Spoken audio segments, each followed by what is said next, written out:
Je le savais.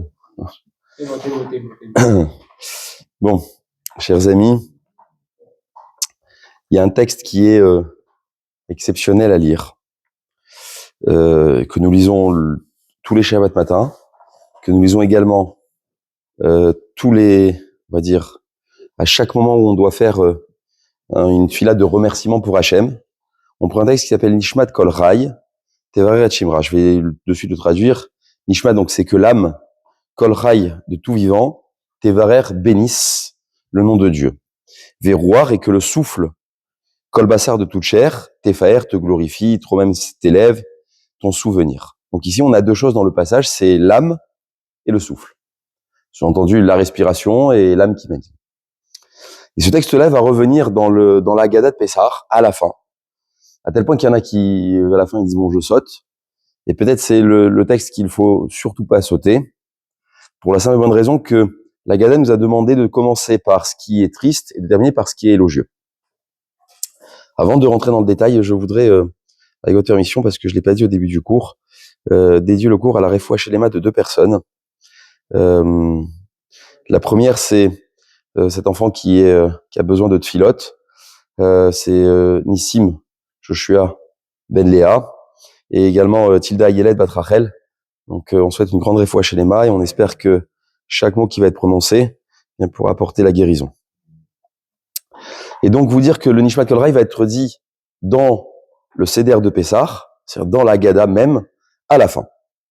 Il y a une discussion qui s'impose, c'est pour quelle raison doit-on dire Nishmat Kol Rai dans la Haggadah de Pessah. C'est un texte qui n'a aucun rapport apparemment, en tout cas superficiellement, avec la Haggadah de Pessah. Moi je fais ma sortie d'Égypte et on me demande de dire Nishmat Kol Rai. Et voilà que nous ont dit nos maîtres, la Haggadah doit commencer Mitrila Bigdut Umsayem Bishvar. Je commence par ce qui est triste et je termine par ce qui est élogieux, par des bénédictions, des louanges. Ça veut dire que je vais passer d'un endroit à un autre dans toute la soirée, de l'esclavage à la liberté, de l'idolâtrie à la liberté. Et donc, si maintenant je suis libre, le premier sentiment qui doit toucher l'homme, c'est le remerciement. Savoir dire merci. Lorsqu'on passe d'une étape à une autre, quelles que soient les étapes de la vie, il faut savoir dire merci. Et Nishmat est le symbole du remerciement, savoir louer Dieu. Donc on ne pouvait pas terminer la Haggadah de Pessah sans le texte le plus fondamental du remerciement qui s'appelle Nishmat Kol Rai. Ça c'est le point numéro 1. Simplement, il y a une discussion dans l'Agmara de Psarim. C'est quoi la plus grande louange qu'on peut faire à Dieu? Quelle est la plus grande louange qu'on peut faire à Dieu? Puisqu'on doit terminer par des éloges. Alors l'Agmara se pose la question, quelle louange va venir conclure le fait qu'on a été libéré d'un esclavage si difficile? Il y a plusieurs réponses, et une des réponses qui va être retenue, c'est Nishmat Kol Rai. Je voudrais faire juste une petite parenthèse ici brièvement. Lorsqu'on est à Shabbat, quel que soit le Shabbat, Nishmat Kol Rai doit être fait. À tel point que si je suis en retard, il y a des passages que je peux sauter, mais Nishmat Kol Rai, je ne peux pas le sauter. Il est impératif. Donc je dois le lire. Pourquoi? Parce qu'ici, le texte veut toucher deux pôles, deux points, l'âme et le souffle. Et vous allez voir, il y a des éloges qui sont faits à Dieu, mais le texte, de la manière dont il est écrit, veut nous faire prendre conscience que on joue, ou on a un enjeu avec la bouche, ou avec le souffle. Aujourd'hui, celui qui parle plus que l'humain, c'est le téléphone. Très bien. Et donc, on y arrive. Le texte nous dit, voilà, toute âme, tout vivant, doit bénir Dieu. Le souffle de toute chair doit le glorifier. Donc, on vient de distinguer deux éléments qui nous composent et qui sont nécessaires à la vie. L'âme et le souffle. J'ai besoin de vivre. Oui, mais il te faut deux éléments fondamentaux. Le cœur est un organe. Le cœur est un organe. Ça veut dire que il bat, certes, mais il a besoin d'une autre source d'énergie pour battre. Qu'est-ce qui l'anime? L'âme. Mais en parallèle, le souffle. S'il n'y a pas d'air, à un moment donné, le cœur va s'arrêter. Donc, il n'est pas autonome. Et paradoxalement, le souffle est inné. Je ne peux pas, contre mon gré, arrêter le souffle. Je dois respirer pour vivre. et je n'ai pas choisi l'âme. Elle est en moi. Et donc, tout le temps que tu vis, tu dois louer Dieu. C'est peut-être la phrase la plus importante de ce soir. Ça veut dire que nous, on considère la vie comme une difficulté ou comme des étapes ou comme des événements liés les uns aux autres. Si je suis vivant, si tu peux encore t'exprimer et que tu as l'air suffisant, c'est qu'Hachem attend de toi quelque chose. C'est une mission. Sinon, plus d'air, plus d'âme. Donc les deux éléments qui font de nous la vie doivent glorifier Dieu, valoriser Dieu. Et là, le texte nous dit une phrase qu'on va définir ce soir. Donc ce texte est très long, certes. Veilu pinu male shira kayam. Même si notre bouche est autant pleine de louanges que la mer. Ce texte-là, il y a 3 passages, ou 4 passages dans Nishmat Kol Rai. Le 3e passage, il a un rapport avec la sortie d'Égypte. Voilà pourquoi nos maîtres ont dit que le seul moyen de louer Dieu, surtout dans la Gadat Pessar où nous vivons cette liberté, c'est de dire Nishmat Kol Rai. Parce que le texte va parler de la sortie d'Égypte. En plein milieu. Voilà qu'Hachem nous a fait de milliers de bienfaits, de miracles, de prodiges à nos pères en Égypte. Tu nous as délivrés, on va le répéter. Mitzrayim Gealtanu, tu nous as délivrés. Avadim Petitanu, on était esclaves et tu nous as affranchis. Donc pendant la famine, tu nous as nourris. On va décrire tout le processus de l'Égypte dans le Nishmat Kol Rai. Sous-entendu, le texte souhaite qu'on ait dans notre bouche la première réaction qui est, on va dire, normale, mais qui ne vient pas à l'esprit, c'est dire merci. Dire merci. Et quel est le texte qui sait dire merci? C'est Nishmat Kol Rai. C'est très intéressant ici. Pourquoi la Torah n'a pas laissé, en tout cas l'humain, à faire son propre remerciement? Laisse-moi remercier spontanément, laisse-moi dire mon merci intimement, avec mes mots. Pourquoi nous imposer un texte? Vous savez que remercier Dieu, c'est impossible. En fonction des bienfaits et des faveurs que nous recevons, il est impossible de remercier Dieu. Et pourquoi c'est impossible de remercier Dieu?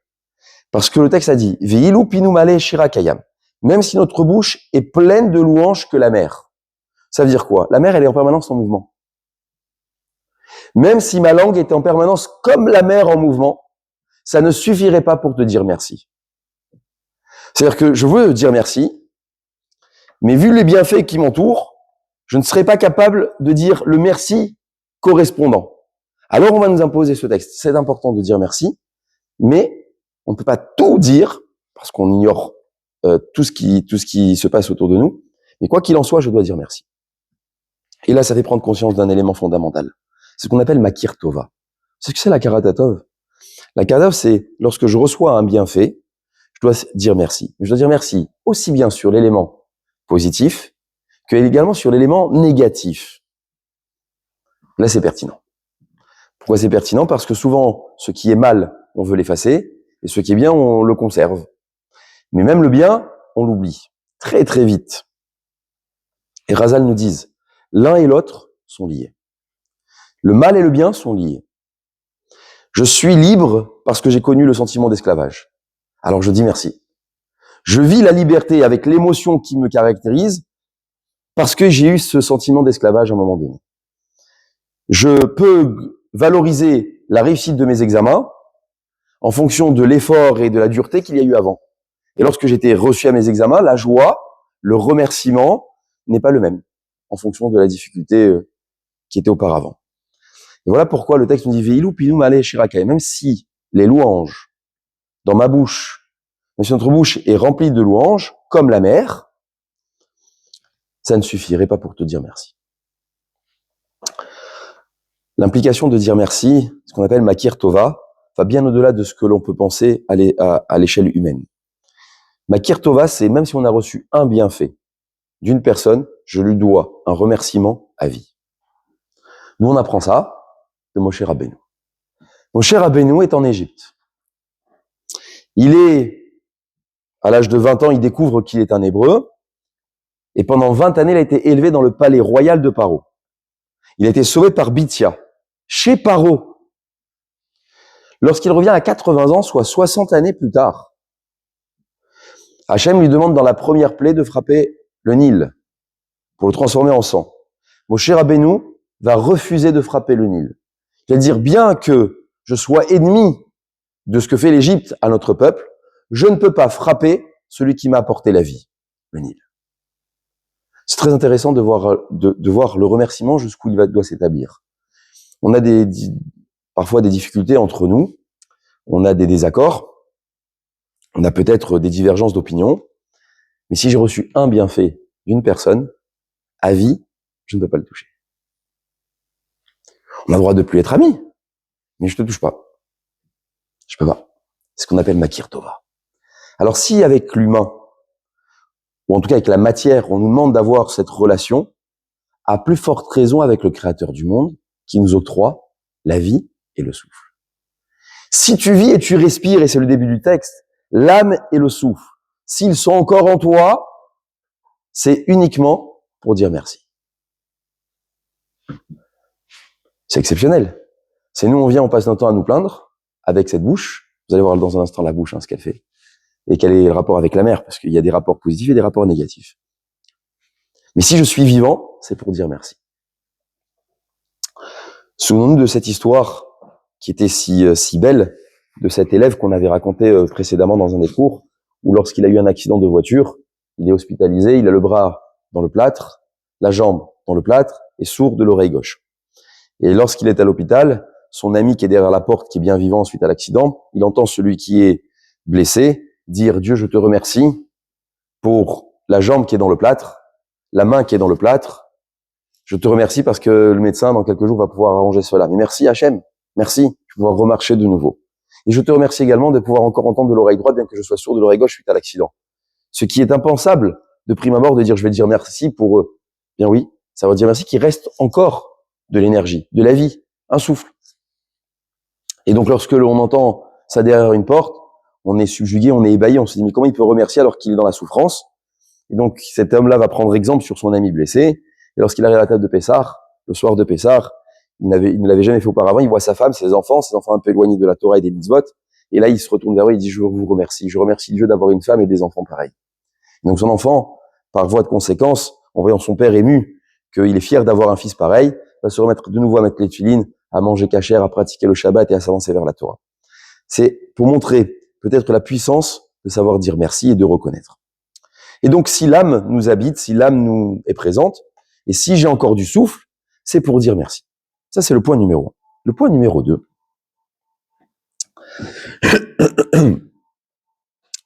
Nous avons comparé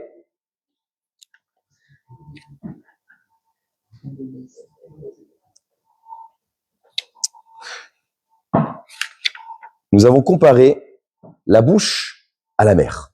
La mer, M-E-R, hein, pas la maman. Hein. Non, on ne sait jamais, puisque des fois dans les propos, on peut faire une faute de langage. Et donc, on compare la bouche à la mer. Qu'est-ce qu'il y a de ressemblant entre la mer et la bouche? Il y a de multiples comparaisons que l'on peut faire.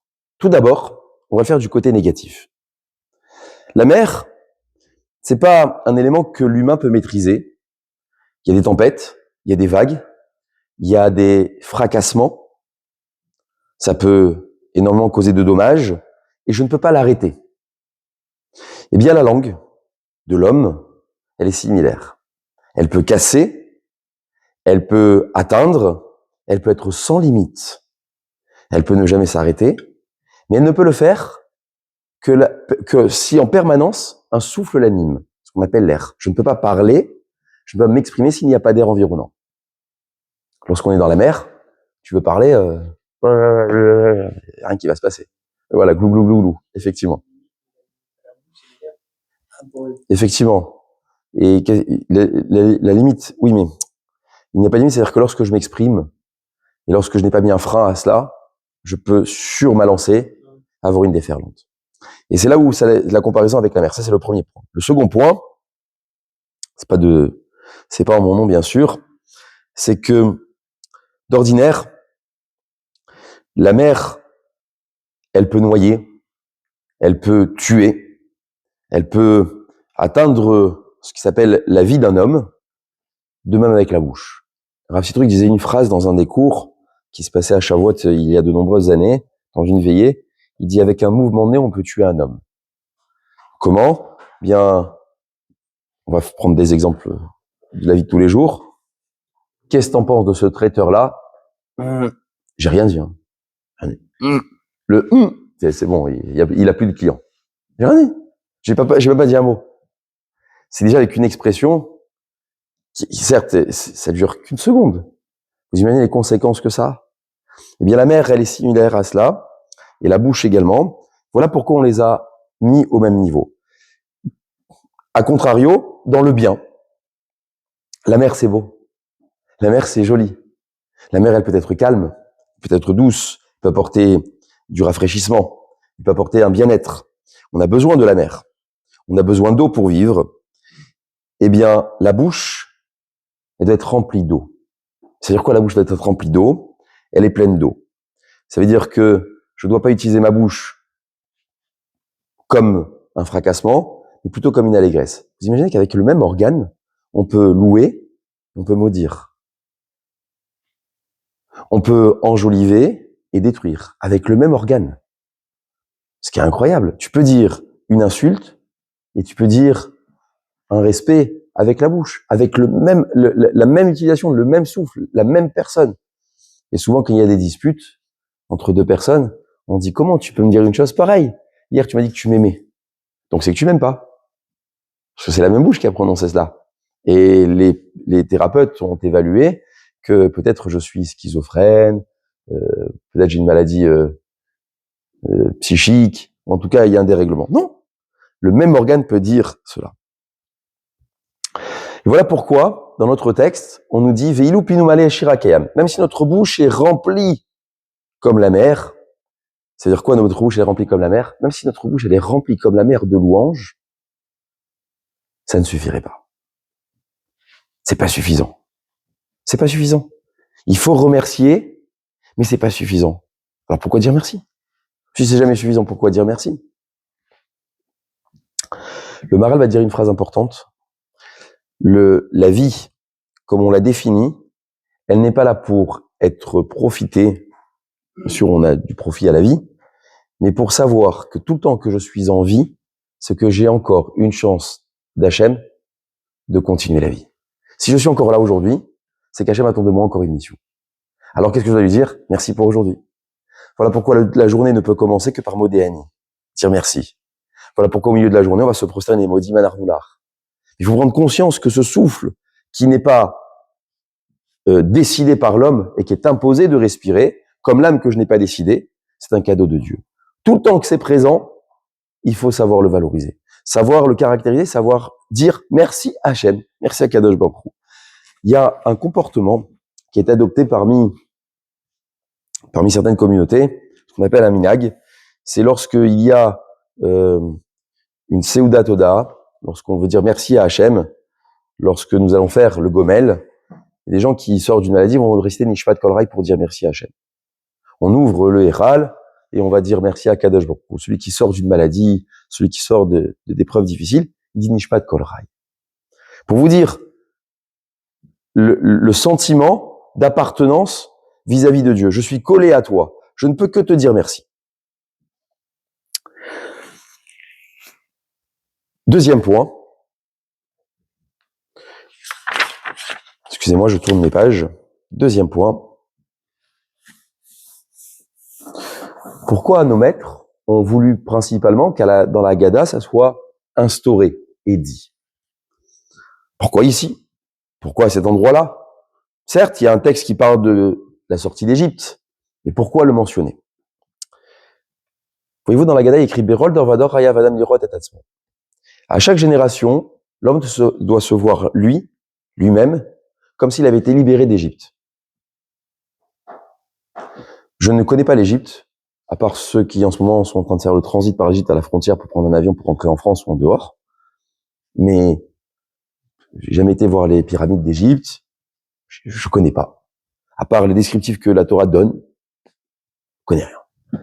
La Torah ou la Haggadah nous invite à nous sentir concernés par la libération d'Égypte. En quoi suis-je concerné? Comment je peux me voir moi-même sorti d'Égypte? Eh bien, c'est également le même principe. Lorsque tu sais d'où tu viens et le parcours par lequel tu es passé, le premier sentiment, c'est de dire « Waouh !» Alors je dis merci. Mais à condition que je l'ai fait vivre, à condition que je sache de quoi je parle. Il y a une histoire qui a été racontée par un enfant, un peu triste certes, mais qui vient donner peut-être l'élément majeur de dire Nishmat Kol Chai. Il y a un jour un enfant, une maman ne pouvait pas avoir d'enfant, ne pouvait pas tomber enceinte, et voilà qu'elle se met à prier. Ils ont tout pour eux, ce couple-là. Ils demandent à Dieu un enfant, et ils n'arrivent pas à en avoir.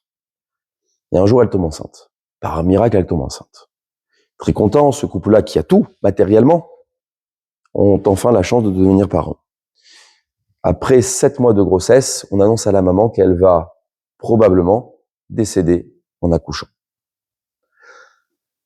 C'est dur comme décision. Sur 7 mois de grossesse, c'est compliqué. Est-ce qu'on l'a fait accoucher? Mais dans tous les cas, elle ne l'avait pas survivre. Lorsqu'elle donne naissance, elle décède sur la table d'opération. Et l'enfant, bien sûr, à 8 jours, on fait la Mila. Et qu'est-ce qui se passe? Le papa, lui, dans les 7 jours de deuil, termine le deuil. À 30 jours, c'est le Pidyon Aben. Mais à 30 jours, c'est la fin des Shloshim, des 30 jours de deuil. À 13 ans, l'enfant est bar mitzvah. Et il devient dans la responsabilité de rester Kaddish pour sa maman.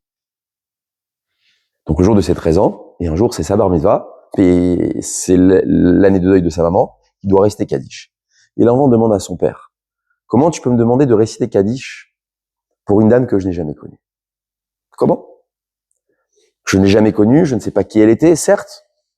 Et là le père va détailler, avec précision, ce qui s'est passé 13 ans en arrière, 14 ans en arrière, 15 ans en arrière, 16 ans en arrière. On ne pouvait pas avoir d'enfant. On avait des difficultés. Et ta maman a tout donné. Et ta maman, finalement, elle a fait un choix de te donner la vie. Elle en est décédée, mais voilà qui elle était. Et avec la multitude de détails que le père va donner sur la maman, bien l'enfant va rester Kaddish et va se mettre à pleurer. Et voilà pourquoi la Gada commence par le Gnout et elle termine par le Jvar.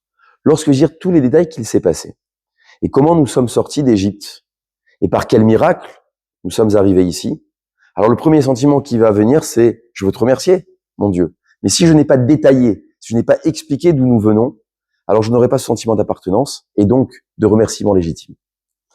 Voilà pourquoi il dit Rabbi Yochanan, le soir de Pessah, la plus grande louange qu'on peut faire à Dieu, après tout ce qu'on a vécu dans la Haggadah, c'est dire Nishmat Kol Chai, mais à condition qu'on l'ait vécu.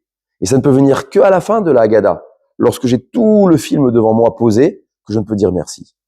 Sous-entendu, le soir de Pessah, nous on est là en disant on connaît l'histoire. C'est pas si sûr qu'on connaisse l'histoire. Qui sommes-nous aujourd'hui pour raccourcir ce qui s'est passé le 7 octobre? Parce que c'est récent.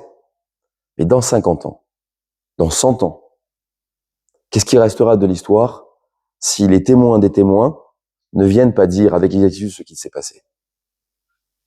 Il n'y aura plus aucun ressenti? Quoi, je n'ai plus rien à faire véhiculer? Peut-être oui. Mais si je ne suis pas dans la capacité de dire, alors ça va s'effacer avec le temps. Voilà pourquoi Nishmat Kol Chai vient conclure les détails de la Haggadah. Tout d'abord, on va parler de ce qui s'est passé. On va dire tout le cheminement d'où nous avons démarré, où est-ce que nous sommes arrivés. Alors le premier sentiment, c'est Nishmat Kol Chai. Mon être vivant ne peut que te dire merci. Ça, c'est le point numéro 2. Le point numéro 3, eh bien, on a dit on doit remercier dans le bien comme dans le mal. Pourquoi? Voyez-vous, lorsqu'on est dans le problème, il n'y a plus que le problème qui existe. Vous connaissez ces situations-là. Les dépressifs ou les gens qui ont des problèmes, ils voient tout noir. Tout noir. Pourtant, il fait jour. Il y a la lumière, mais je vois tout noir. C'est quoi, je vois tout noir? C'est-à-dire, je n'ai aucune issue. Dans mon problème, je n'ai pas d'issue. Je n'ai pas de solution à mon problème. Que nous dit la Haggadah? 210 ans d'esclavage. 210 ans d'esclavage. 2 ans dans les tunnels de Gaza. Mais c'est long. C'est pas un jour. C'est pas un mois. On parle en années. 210 années. Et lorsque, spectateur, mais héritier de ce patrimoine, je lis la Haggadah, je me rends compte que finalement, il y a eu un salut à ce mal-être. un salut à la détresse. Ça veut dire que le texte de la Gada veut nous montrer, Hachem nous a fait sortir d'Égypte. Alors qu'est-ce que moi je dois me dire? L'homme il a l'obligation de se voir lui-même comme s'il était sorti d'Égypte. Ça veut dire quoi? Si vraiment j'ai pris héritage de mon patrimoine, de ce qui s'est passé, alors le sentiment d'appartenance va être réel. J'appartiens à Dieu. J'appartiens finalement à ce passé qui me relie. Et mon premier sentiment va être de dire merci. Je le fais maintenant dans le Kivud Avim d'honorer son père et sa mère. Pourquoi on honore papa et maman? Tout ça vient. Ne me dites pas parce que c'est important. Ça veut rien dire, c'est important. Tout est important.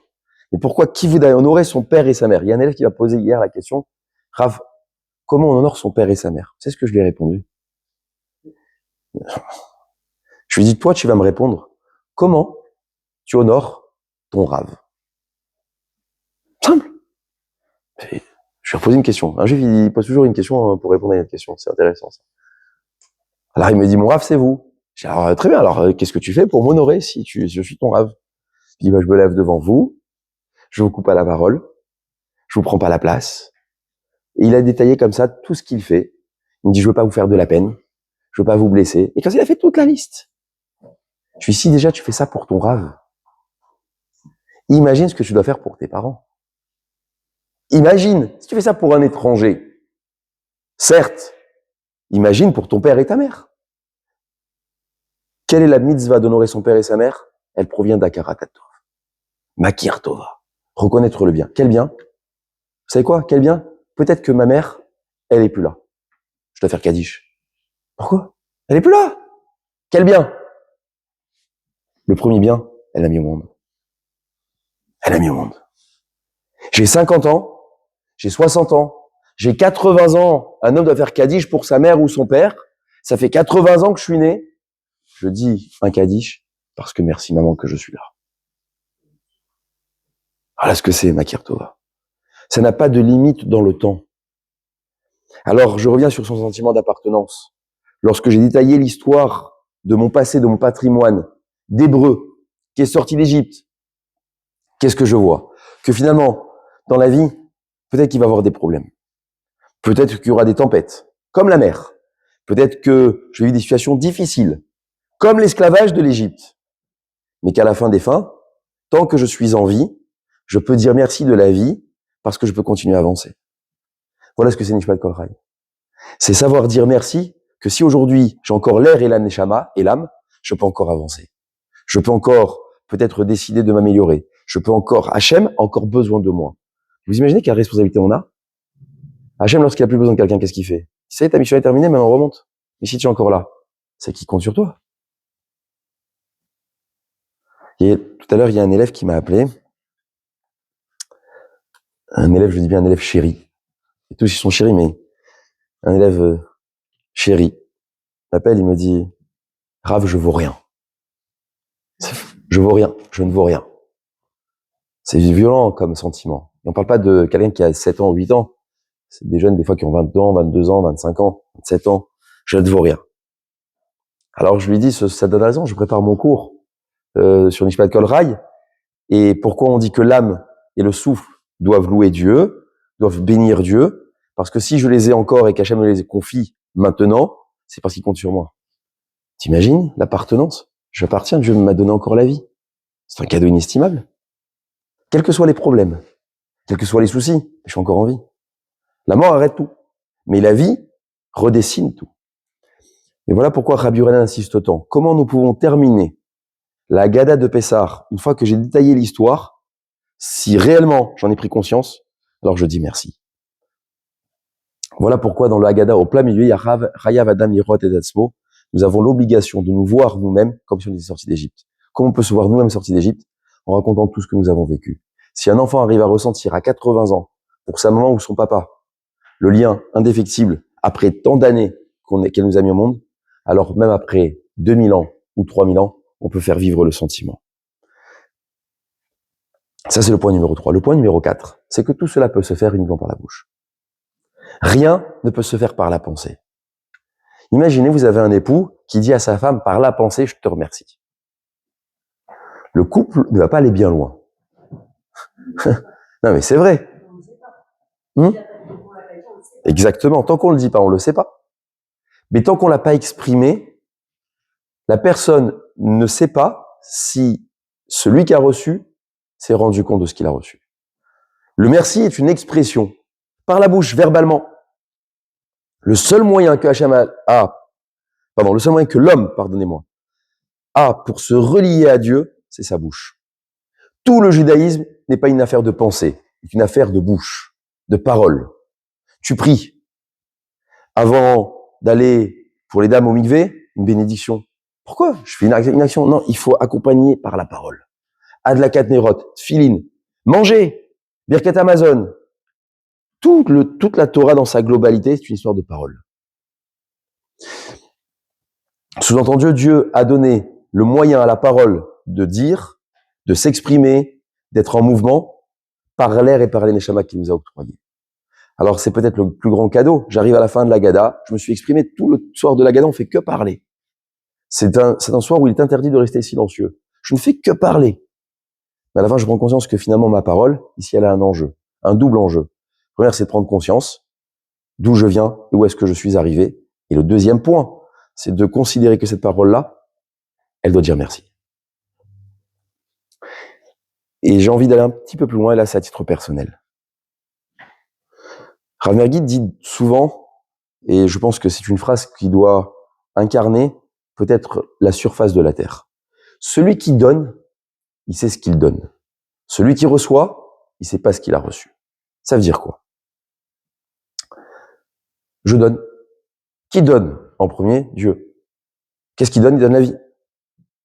Il donne tout ce qu'il y a à profusion sur la terre. Il y a des poissons. Quand je mange mes sardines, ma sole, mon loup, ma dorade dans mon assiette, est-ce que je prends conscience que finalement ça c'est un cadeau divin? Quand il y a de la salade, des tomates, des endives, et qui fait en sorte que le légume est dans mon assiette? Moi? Oui, il faut un jardinier. Mais jusqu'à preuve du contraire, un jardinier, il n'arrive pas dans le ciel pour dire il faut qu'il tombe de l'eau. C'est pas dans son pouvoir. Ça dépend de Dieu.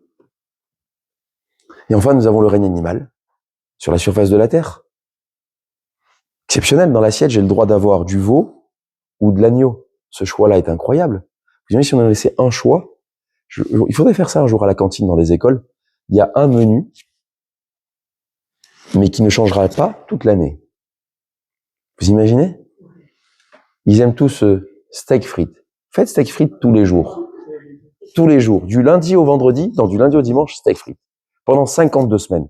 À la fin, le steak frites, tu ne veux plus. Hachem, qu'est-ce qu'il fait? Tu as des frites. Tu as du steak. Tu as de l'agneau. Tu as du veau. Tu as de la volaille. Tu as le poisson.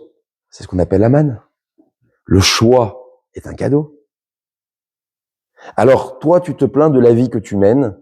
Toi, tu dis, mais finalement, dans ton problème, tu t'es enfermé, tu dis, il n'y a pas de solution. Hachem, dans la Gada de Pessar, il veut te montrer que dans toute situation difficile, il y a une solution. C'est peut-être pas maintenant. C'est peut-être pas tout de suite. C'est peut-être pas dans l'instant T. Il y aura une solution. À tout mot, il y a une solution. Sauf un cas. Lorsque la vie s'arrête. Mais Nishmat Koraya, à qui il parle? Au vivant. Dernier point, c'est que ce texte-là, il est lié entre Pessar et Shabbat. On le dit pas en dehors de ces moments-là. Pourquoi? Vous savez, Shabbat, ce qui se passe. Alors, je m'excuse d'ores et déjà pour ceux qui vont écouter le cours, mais on est un peu schizophrène le Shabbat. Il y en a, ils sont schizophrènes par rapport à l'alcool qu'ils boivent dans les kidouches. Ils rentrent à la maison, c'est fini. Le Shabbat, il est parti très loin. Il n'y a plus de Shabbat. Ni à la maison, ni en dehors. Il y a ceux qui fument pas et qui sont des boules de nerfs. Alors eux, pareil. Shabbat, c'est pas de peine. Et il y a ceux qui, le Shabbat, ont compris qu'ils avaient une âme supplémentaire. Non mais je rigole pas, c'est une vraie âme. On reçoit une âme supplémentaire. C'est-à-dire on est deux. Des fois, je dis à ma femme pour rigoler, à la maison, quand c'est le Shabbat, je lui dis, tu parles à moi le mois de la semaine ou à moi le mois du Shabbat? Je dis, je te parle à toi. Je dis, non mais dis-moi lequel. Je dis, quelle différence? Je dis, le Shabbat, c'est spécial. Une âme incroyable. Nishmat kol rai, l'âme de tout vivant, bénisse Dieu. De quelle âme parle-t-on? De l'âme supplémentaire qui vient le Shabbat. Qu'est-ce qu'elle fait cette âme-là? Pourquoi elle a été rajoutée? C'est quoi l'objectif? Pourquoi me rajouter une âme le Shabbat? Vous avez vu que le Shabbat, lorsqu'on est devant les assiettes de la table du Shabbat, vous avez 14 kémias, ou 16 salades, vous avez 3 plats, et vous avez 200 desserts. Et sur la table, vous avez 50 boissons. Si quelqu'un qui connaît pas nos pratiques rentre à la maison, il voit une famille de 4 avec une table pareille, il dit, vous recevez du monde? Non. Et qui va manger ça? Nous. Ah, c'est pas possible. Si. Comment c'est possible? C'est parce que le Shabbat, on est deux âmes. On mange double. Faites le même repas. Faisons le même repas un lundi soir, 14 kémias sur la table, 3 plats, 50 desserts et 50 boissons. La table ne bougera pas. Pourquoi? Je suis pas dedans. D'où ça vient? L'âme supplémentaire. Et donc cette âme-là, elle loue Dieu. Elle loue. Mais si elle loue, et si elle demande à louer, et qu'elle doit louer, bien sûr, et que la bouche également, le souffle, vous savez, il y a ce qu'on appelle Shirat Hayam. C'est la Shirat de la mer, le chant de la mer. Et il y a également ce qu'on appelle Perek Shira. C'est lié aux animaux. C'est bien de le lire, entre autres pour la Refoua Shelema, de le lire tous les jours ou de faire un chapitre chaque jour. Déjà, ce sont les animaux, les louanges que les animaux font. Si déjà, le règne animal loue Dieu. Si déjà, après la Shira de la mer, Asia Shir Moshe, nous disons Nishmat Kol Rai le Shabbat, pour remercier finalement cette traversée de la mer. À plus forte raison, nous aujourd'hui, certes avec nos problématiques de vie, on doit apprendre à dire merci. Pourquoi? Parce qu'on a les deux éléments qui nous conjuguent et qui nous permettent encore de pouvoir agir, ce qui s'appelle l'âme et le souffle. Voilà ce que c'est Nishmat Kol Rai. Je vais conclure par un point. Dans la Gada, lorsque j'arrive à Nishmat Kol Rai, excusez-moi, je prends juste la page de la Gada, quelques secondes, on a récité le Hallel en entier, on a récité Odou Lachem Kitov, Kile Olam Razdo, tous les Kile Olam Razdo. Et vous savez, c'est très intéressant le Kile Olam Razdo. Il vient juste avant Nishmat Kol Rai. Et là, il y a des gens, chacun son minag, chacun sa coutume, chacun sa liturgie. Odou Lachem Kitov, les gens disent Kile Olam Razdo. Odou Elohim, Kile Olam Razdo. Alors, ce texte-là, qui vient juste avant Nishmat Kol Rai, qu'est-ce qu'il dit? On dit Hachem, merci, qui est bon, qui est Olam Razdo. Hachem, tu es un Dieu, qui est Olam Razdo. Je te loue Hachem, qui est Olam Razdo. Odou Ladanim, tu es le Dieu, le Maître. Très bien. Tu fais des grands miracles. Le ciel, tu as ouvert la mer. Et comme ça, je vais réciter que des louanges à Dieu. Tu as frappé les Égyptiens, tu as frappé les premiers-nés, tu nous as fait sortir de là-bas. Et comme ça, on va détailler tout ce qu'il a fait. Tu as frappé des royaumes, tu les as tués, tu as écarté le roi de Hémori. Et j'arrive à l'avant-dernière strophe. Ça n'a aucun rapport. Noten, les rem, les rol, bassar. Celui qui donne le pain à toute chair, qui est l'olam razdo. Je dois louer Dieu pour ça. Je comprends pas très bien. Jusqu'à maintenant, tu m'as fait que des louanges à Dieu par rapport à la grandeur de Dieu, ce qu'il a fait dans le passé. Et là, soudainement, tu me dis que Dieu fait Carrefour. C'est un grand magasin. Noten, les rem, les rol, bassar. Qui est l'olam razdo. Et après, Odoulé la Shamaïm, qui est l'olam razdo, et Nishmat Kol Rai. Cette phrase-là, dit le Maharal de Prague, elle vient terminer pour dire, voilà tout ce qu'Hachem il a fait dans le passé. Dans le passé, tu dois louer. Ça, on a compris. Parce que je suis l'héritier de mon passé. Noten les rem, les rebassar, même dans le présent. C'est-à-dire, tu dis merci pour le passé. Oui. Il faut dire merci pour le passé. Et ça, c'est à vie. Merci même pour l'instant présent. Merci. Je respire. Merci, j'ai l'âme. Merci à Hachem qui donne à manger à toute chair. Imaginez un jour, Hachem, il dit à tous les enfants du monde, quelle que soit sa croyance, mais qui se tourne vers Dieu, on va parler de nous. Imaginez un jour, il se permet de dire Dieu, bon, écoutez, je suis en vacances un mois, pas de pluie, pas de récolte, pas de rien à manger. On va dire, ah non, on fait grève. Ah non, pas possible, Dieu, tu peux pas me faire un truc pareil. Qu'est-ce qu'il fait Hachem en permanence? Noten, lechem, lerol, bassa. Il s'occupe qu'en permanence, on ait la subsistance. Il s'occupe en permanence, il y a l'air. Si en permanence, l'âme, elle reste. Très bien. Alors qu'est-ce que je fais? Je te loue également pour le présent. C'est-à-dire, je viens de voir que dans ma Haggadah, j'ai parlé du passé. Je dois me voir sorti d'Égypte, c'est l'instant présent, mais également le futur. Et la conclusion va être la suivante. Ne peut remercier que celui qui a vu quelqu'un qui sait dire merci. Je vais vous raconter une petite histoire.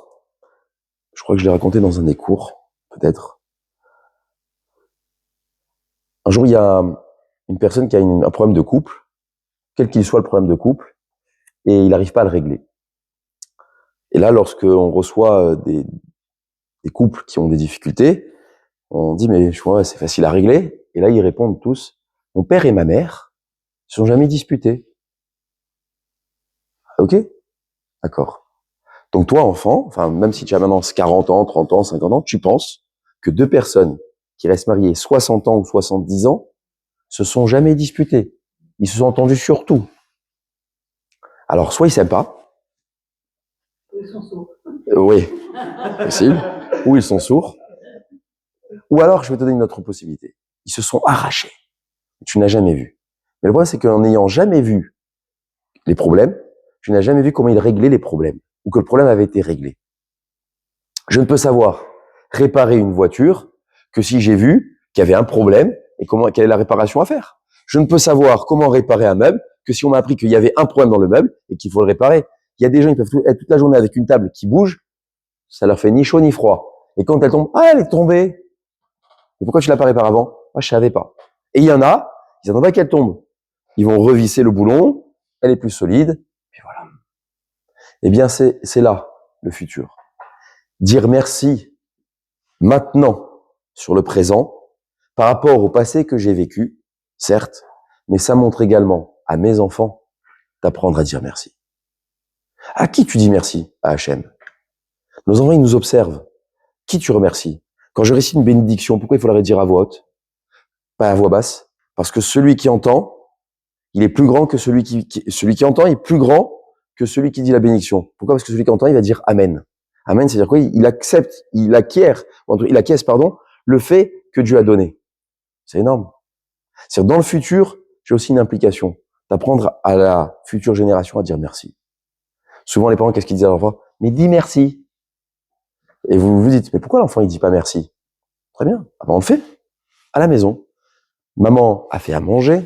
Elle a passé 2 heures à la cuisine. L'enfant observe. Et qu'est-ce qui se passe? Le mari rentre. On peut faire l'inverse, hein, c'est pas gênant. Hein. Le mari rentre. Et là, il dit, quoi, c'est ça qu'on mange? Ou, quoi, c'est tout? Ou, j'aime pas? Ou, c'est pas bon?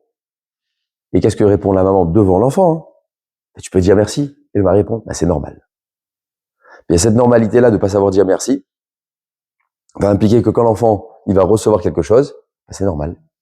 Je ne sais plus dire merci. Voilà ce que c'est Nishpat Kol Rai. Valoriser ce qu'on a.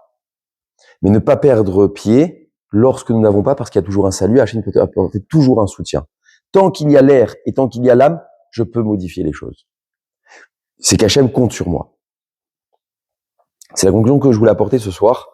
C'est de dire que souvent, on a des textes comme Nishpat Kol Rai qui, en apparence, on sent que c'est des textes en hébreu mis successivement les uns après les autres. Mais peut-être que si on lisait la Haggadah d'une autre manière, en tout cas on va découvrir d'une autre façon, on peut savoir qu'il y a, au-delà de l'éducatif ou de la pédagogie que la Haggadah nous invite à avoir à l'égard de nos enfants, elle nous invite aussi à prendre conscience de tout ce qui nous entoure. Et permettez-moi de dire, voilà, on a demandé au début du cours bien de la Refoua Shelema à 2 personnes, mais la Refoua, si on veut dire, c'est une multitude de personnes aujourd'hui qui sont touchées. Et souvent, lorsque quelqu'un est dans la détresse, on lui dit allez, garde le moral, garde le moral, garde le moral. Très bien, je garde le moral. Mais pour garder le moral, c'est valoriser ce qu'il me reste et ne pas regarder ce que je n'ai pas. Et ça, c'est peut-être la plus grande difficulté. Voilà pourquoi la Haggadah nous invite Voilà ce qu'ils n'avaient pas pendant 210 ans. Voilà ce qu'ils n'avaient pas et voilà ce qu'ils ont eu et par quoi ils sont terminés. Bien entendu, c'est un moyen d'espérance et de s'accrocher à toujours garder un lien avec Hachem. Il peut me sauver. Enfin, et je conclurai par ces mots, on a dit que la bouche était comparée à la mer, la langue également. La langue, elle n'arrête pas de faire des vagues. Quand je parle, elle touche le palais. C'est-à-dire, il y a des mots qui doivent toucher les dents. Des fois, les lèvres doivent se toucher, des fois, les lèvres ne se touchent pas en fonction des lettres ou des voyelles. Eh bien, la mer, c'est pareil, c'est ainsi. Mais le mot de la fin est le suivant, c'est que on a comparé la mer et la bouche parce que la sortie d'Égypte s'est passée par l'ouverture de la mer.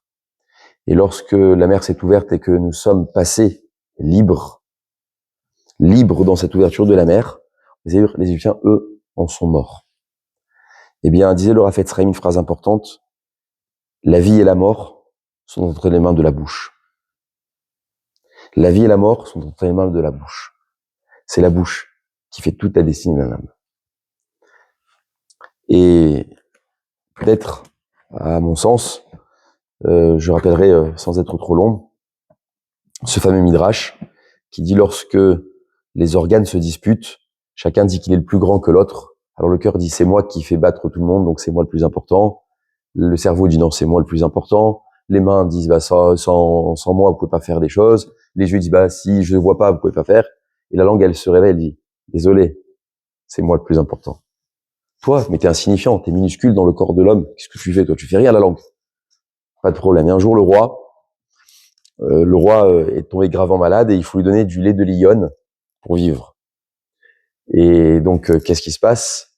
On dit il y a un homme qui sait dompter les lions et les lionnes et il peut vous rendre service. Alors la langue de cet homme-là dit au roi, dis-moi, je peux aller voir les lions et les lionnes et donner la vie au roi. Et tout le chemin, les organes se disputent. C'est moi les pieds le plus important parce que c'est moi qui marche vers les lions. Le cœur dit non, c'est moi qui fais avancer les pieds. Et comme ça, tous les organes se disputent. Et la langue dit non, c'est moi. Et tout le monde se moque de la langue. Arrive devant les lionnes. L'homme arrive à prendre le lait. Alors que les mains disent c'est grâce à moi. Les yeux disent non, j'ai réussi à déjouer les lions. Et au retour, bien sûr, le roi, il demande à la fin de la question, est-ce que tu as réussi à prendre du lait de lionne? Et là, la langue lui dit, oui, j'ai du lait de porc. Dis quoi? Et tous les organes se retournent à la langue. Qu'est-ce que tu dis? Pourquoi tu dis c'est du lait de porc? C'est du lait de lionne. Dis ça. C'est la vérité. C'est du lait de lionne. Du lait de porc. Le roi dit quoi? Tu t'es moqué de moi? Qu'on te prend et on te pend. Et au moment de l'exécution, tous les organes se retournent vers la langue et disent, je t'en supplie, dis la vérité, t'es encore, t'es le plus grand. Il va dire la vérité, il va être acquitté. Le pouvoir de la vie, de la mort, sont entre les mains de la langue. Voilà pourquoi, le fameux soir de Pessah, qui prônons la liberté, on doit l'exprimer par la bouche et savoir dire merci à la juste hauteur. Voilà. Chazak Ouaour. 1h10.